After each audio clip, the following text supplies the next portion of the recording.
फिर ज़मीन पर ख़ास हालात पैदा हुए और मुख्तलिफ़ सेल्स वजूद में आए, RNA, DNA, lipids, glucose, protein, और इनकी ख़ास तरतीब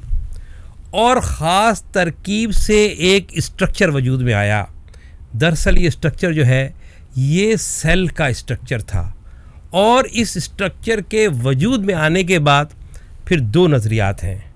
पहला नज़रिया ये कि शायद इस स्ट्रक्चर के वजूद में आते ही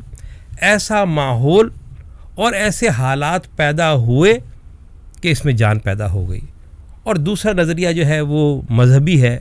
कि इसमें कोई रूह दाखिल कर दी गई, कोई ऐसी चीज़ दाखिल कर दी गई कि ये मल्टीप्लाई होना शुरू हो गया। एक सेल से दो, दो से 10, 10 से लाख, 10 लाख से करोड़, इस तरह जो है ये सेल वजूद में आना शुरू हो गए।